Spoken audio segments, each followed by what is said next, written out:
Oi gente, tudo bom? Vamos continuar a leitura do livro dos 4 Caminhos da Alta Realização do Swami Vivekananda. Nos outros vídeos nós vimos a introdução e nós vimos sobre o Jnana Yoga. Agora nós vamos dar continuidade à segunda yoga que ele enumera, que é a Raja Yoga, autorrealização através do domínio da mente. Raja Yoga é uma ciência como qualquer outra. É a análise da mente, um reunir de fatos do mundo supersensório, para assim se construir um mundo espiritual. Todos os grandes mestres espirituais que o mundo conheceu disseram: vejo e sei. Paulo, Pedro declararam toda sua percepção espiritual nas verdades que ensinaram.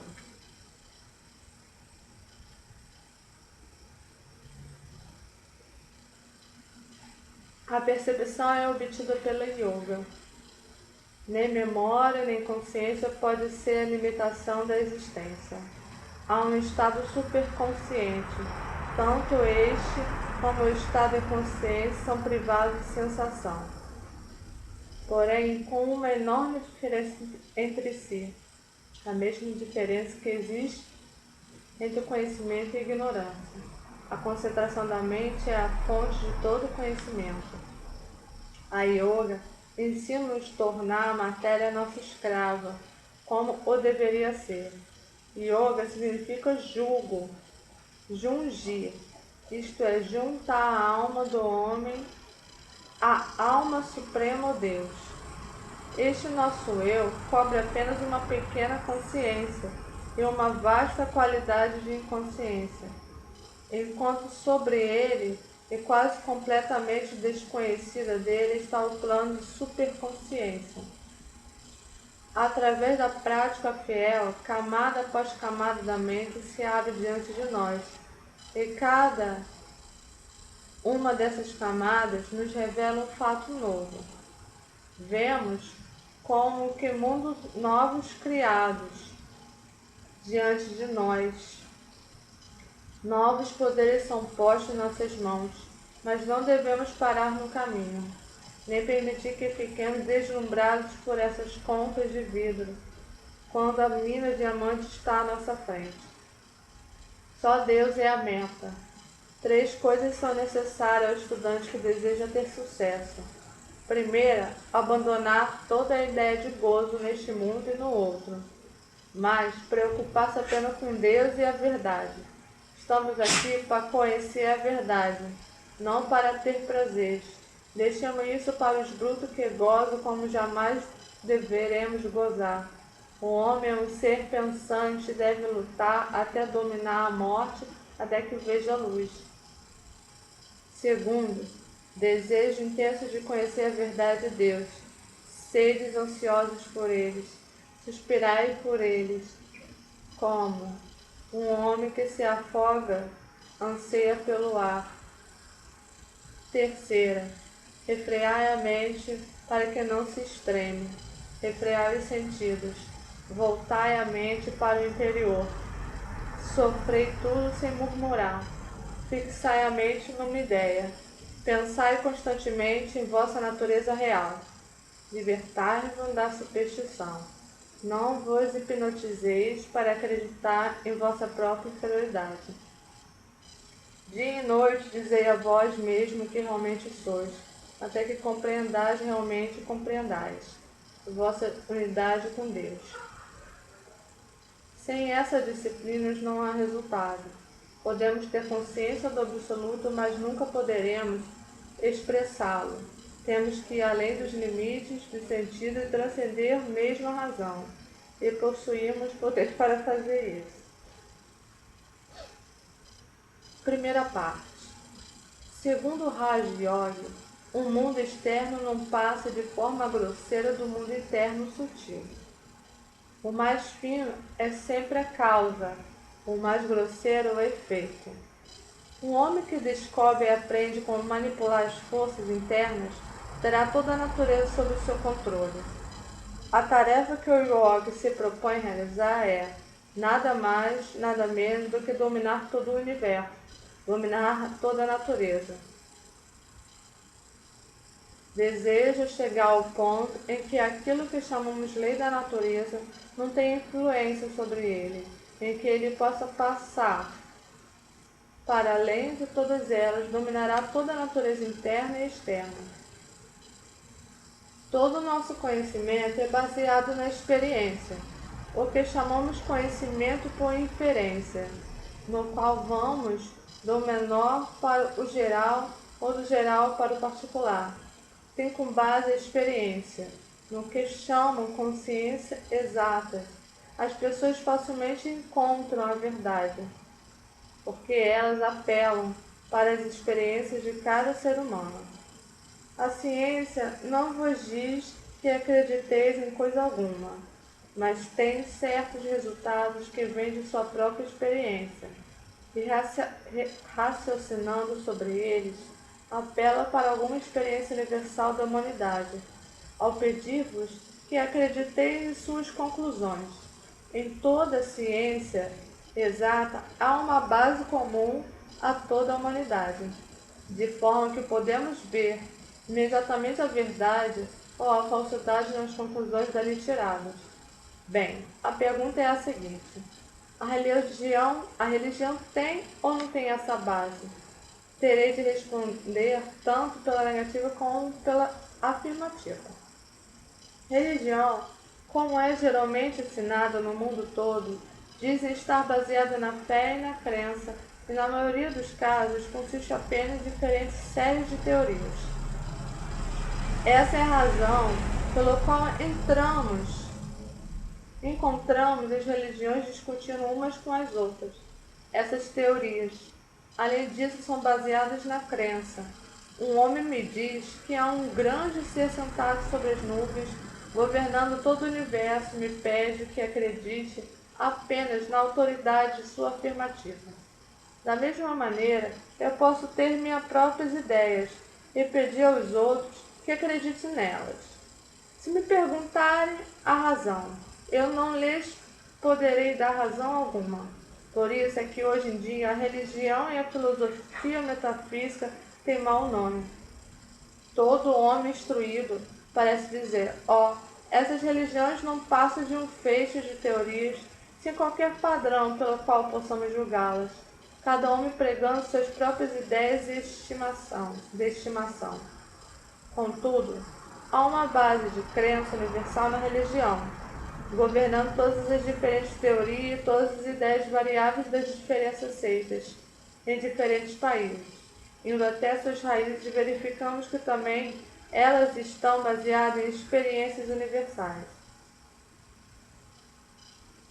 O Cristo pede-vos que acreditais em sua religião, que acreditai em Cristo como encarnação de Deus, que acreditai num Deus, numa alma e num estado melhor de alma.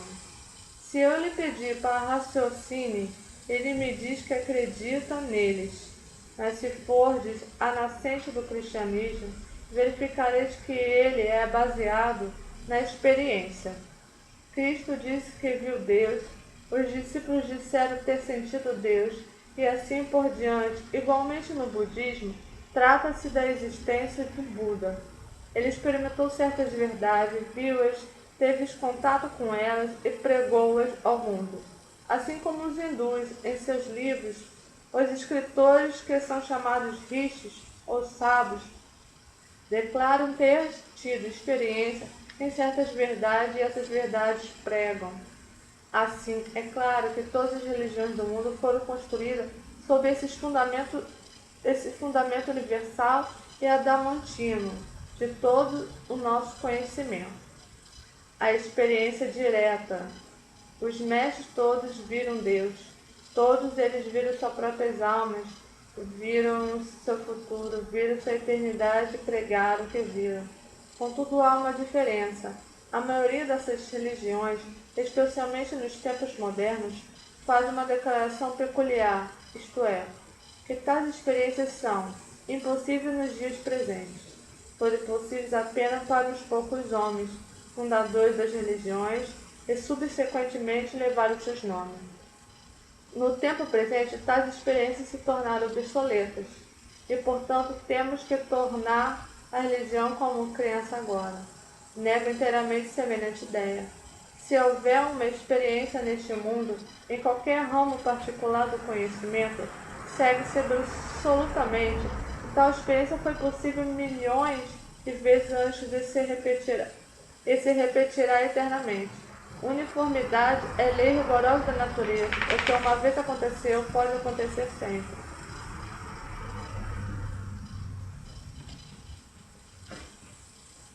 Os mestres da ciência Raja Yoga declaram que a religião não é apenas baseada na experiência dos velhos tempos, mas que homem algum pode ser religioso enquanto não tiver por si mesmo as mesmas percepções. Raja Yoga é a ciência que nos ensina a obter essas percepções. Não adianta muito falar sobre religião enquanto a pessoa não a sentiu. Por que há tanta perturbação, tanta luta e discussão em nome de Deus? Tem havido mais derramamento de sangue em nome de Deus do que por outra causa qualquer, porque as pessoas nunca vão às fontes de origem. Contentam-se com dar assentimento mental aos costumes dos seus antepassados e desejam que os outros façam o mesmo. Que direito tem um homem de dizer que possui uma alma se não a sente, ou que há um Deus se não vê? Se há um Deus, ele deve vê-lo, e se há uma alma, deve percebê-la de outra forma. É melhor não acreditar. É melhor ser um ateu declarado do que um hipócrita. A ideia moderna, por outro lado, exposta pelos eruditos, diz que a religião, a metafísica e toda busca de um ser supremo são fúteis. Por outro lado, os semi-instruídos parecem considerar que essas coisas realmente não têm base, e seu único valor consiste no fato de fornecerem fortes poderes de motivação para fazer bem ao mundo. Se os homens acreditam num Deus, podem tornar-se bons e morais, e assim se fazem bons cidadãos. Não podemos censurá-los por manter tais ideias, vendo que todo ensinamento que tais homens obtêm resume-se simplesmente em acreditar numa mixordia de palavras, sem qualquer substância a pará-las. Pedem-lhe que vivam sobre tais palavras. Pode fazer isso. Se eu pudesse, eu não teria qualquer consideração pela natureza humana. O homem deseja a verdade, deseja experimentar a verdade por si mesmo. Quando tiver obtido, compreendido o sentido dentro do âmbito de seu coração, então, e só então, declaram os Vedas. Todas as dúvidas se desvanecerão, todas as trevas serão afastadas, tudo quanto é torto se endireitará. Vós, filhos da imortalidade, mesmo os que vivem na mais alta esfera, o caminho foi achado. Há um caminho para fora de toda essa treva. É o caminho da percepção dele, que está colado de todas as trevas. Não há outro caminho. A ciência Raja Yoga propõe-se a colocar diante da humanidade um método organizado, prático e cientificamente para alcançar essa verdade. Em primeiro lugar, toda ciência tem seu método próprio de investigação. Se desejais tornar-vos astrônomo, e vos sentardes gritando: astronomia, astronomia! Jamais o sereis. Se desejares ser um astrônomo, tereis de ir a um observatório, apanhar um telescópio, estudar estrelas e planetas, e então podereis vir a ser um astrônomo. Cada ciência deve ter o seu método próprio. Eu poderia pregar milhares de sermões, mas eles não vos fariam religiosos, enquanto não praticasseis o método. Essas são as verdades dos sábios de todos os países, de todas as épocas, de homens puros e destituídos de egoísmo, que não têm outro motivo senão fazer bem ao mundo. Todos eles declaram que encontraram alguma verdade mais alta do que a que os sentidos nos podem trazer, e convidam-nos a verificar. Pedem-nos que aceitemos o método e o pratiquemos honestamente. Então, se não encontramos aquela verdade mais alta, teremos o direito de dizer que não há verdade na declaração. Mas antes de termos feito isso, não será racional que neguemos a verdade e sua afirmativa. Portanto, devemos trabalhar fielmente, usando o método prescrito e a luz virá.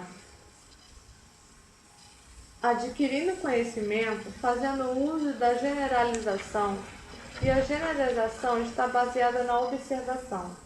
Primeiro observamos os fatos, depois generalizamos, para depois retirarmos daí conclusões e princípios. O conhecimento da mente, da natureza interna do homem, do pensamento, jamais pode ser obtido, enquanto não tivermos o poder de observar os fatos que se passam internamente. É relativamente fácil observar os fatos que se passam. Muitos instrumentos foram inventados para esse mundo, pois mim mais para outro mundo inteiro. Frase confusa. Pois para mim, o mundo interno, não temos instrumento que nos valha. Ainda assim, sabemos que devemos observar a fim de adquirir verdadeira ciência. Sem análise própria, qualquer ciência seria inútil, mera teoria. Por isso é que todos os psicólogos vêm discutindo de si, desde o começo dos tempos, a não ser os poucos que encontraram os meios de observação. A ciência Raja Yoga, em primeiro lugar, propõe-se a nos dar esses meios de observação dos estados internos. O instrumento é a própria mente, o poder de atenção, quando adequadamente orientado e dirigido para o mundo interno, analisará a mente e iluminará os fatos para nós. Os poderes da mente são como raios de luz dissipados, quando se concentram e iluminam. Esse é o nosso único meio de conhecimento. Todos os estão usando, tanto no mundo interno como no externo. Mas, para o psicólogo, a mesma minuciosidade de observação que o homem de ciência dirige ao mundo externo deve ser usada para o mundo interior. E isso requer muitíssima prática. Da nossa infância para diante, nos ensinaram a dar atenção apenas ao que é exterior, e nunca ao que é interior. Daí a maioria dentre nós ter quase perdido a faculdade de observar o mecanismo interior. Virar a mente ao avesso, por assim dizer, impedi-la de ir para fora, e então concentrar todos os seus poderes e ativá-los sobre a própria mente, de forma que ela possa conhecer sua própria natureza. Analisar-se é trabalho duro. Ainda assim, é a única forma para chegar ao que quer que represente a aproximação científica do assunto. Qual é a utilidade de semelhante conhecimento? Em primeiro lugar, o conhecimento em si mesmo é a mais alta recompensa do conhecimento. E, em segundo lugar, é ainda a utilidade nele, varrerá de nós toda a angústia. Quando, através da análise de sua própria mente, o homem se vê face a face, por assim dizer, com algo que jamais é destruído, com algo que é, pela sua própria natureza, eternamente puro e perfeito. Já não se sentirá angustiado, já não se sentirá infeliz. Toda a angústia vem do medo, do desejo insatisfeito. O homem descobrirá que não morre nunca, então já não temerá a morte. Quando ele souber que é perfeito, não mais terá desejos vãos. E ambas as causas se ausentando, não mais haverá angústia, e sim bem-aventurança perfeita, mesmo enquanto estiver neste corpo. Há um único método pelo qual se pode obter esse conhecimento, é a chamada concentração. O químico, em seu laboratório, concentra todas as energias de sua mente no foco e projeta-a sobre as matérias que está analisando, a fim de descobrir os seus segredos. O astrônomo concentra todas as energias de sua mente e projeta-a através do seu telescópio para os céus. E as estrelas, o sol, a lua entregam-lhe os seus segredos. Como foi obtido todo o conhecimento do mundo, senão pela concentração dos poderes da mente?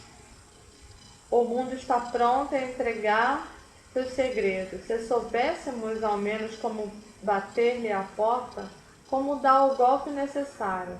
O vigor e a força do golpe vêm através da concentração. Não há limites para o poder da mente humana.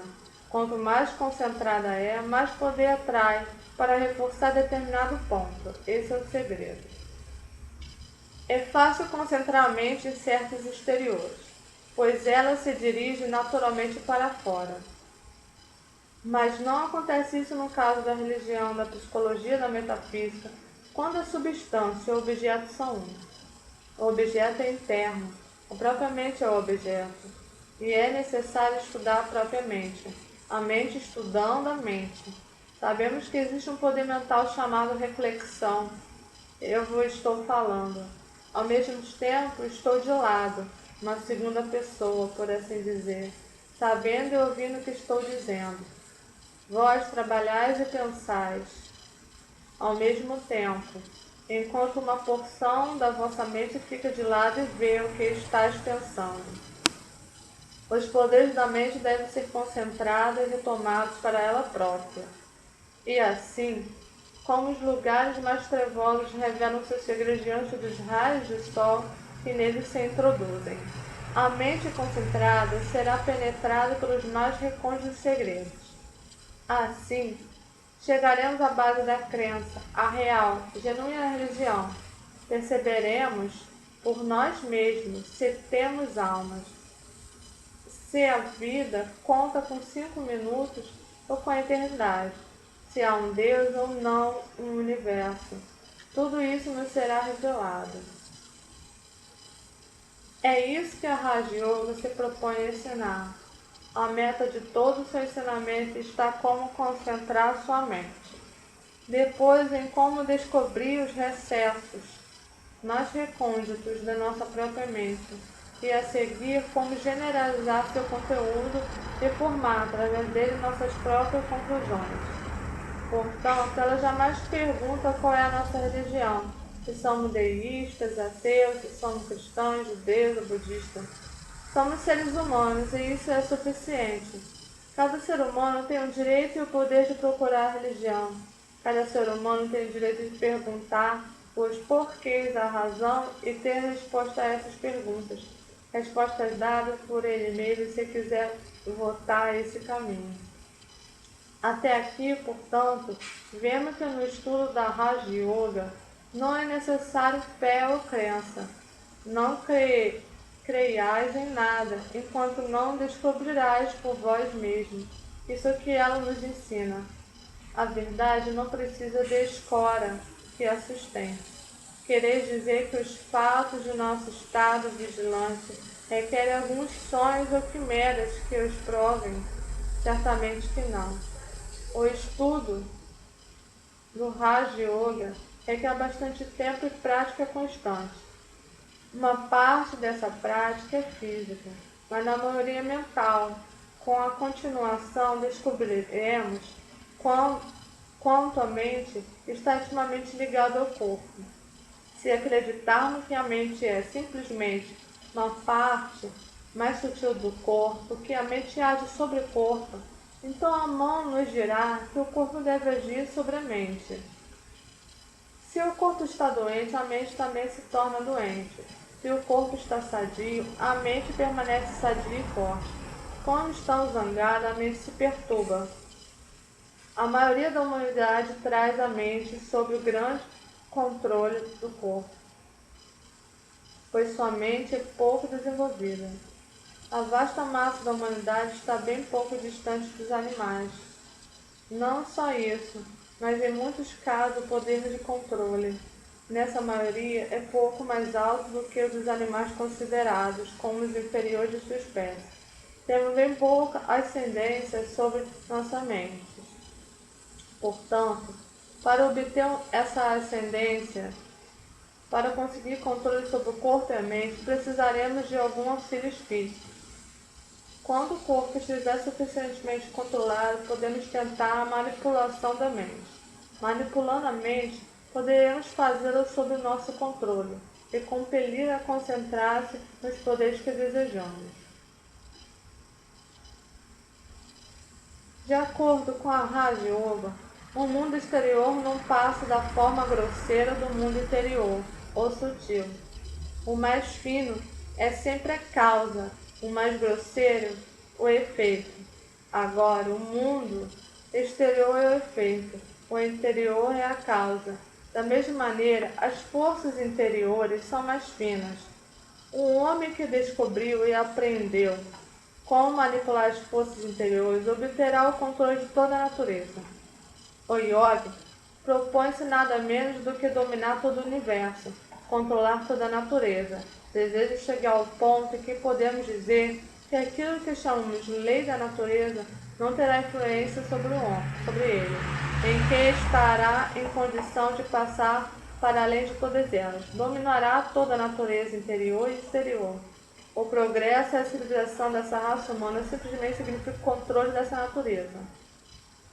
Raças diferentes podem usar processos diferentes para controlar a natureza, tal como na mesma sociedade alguns indivíduos desejam controlar a natureza exterior e outros a interior.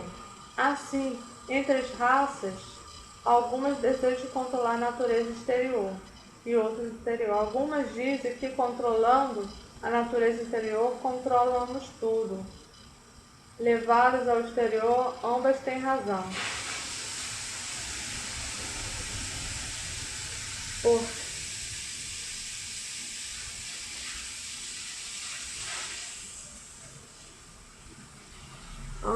Deixa eu lá desligar isso aqui.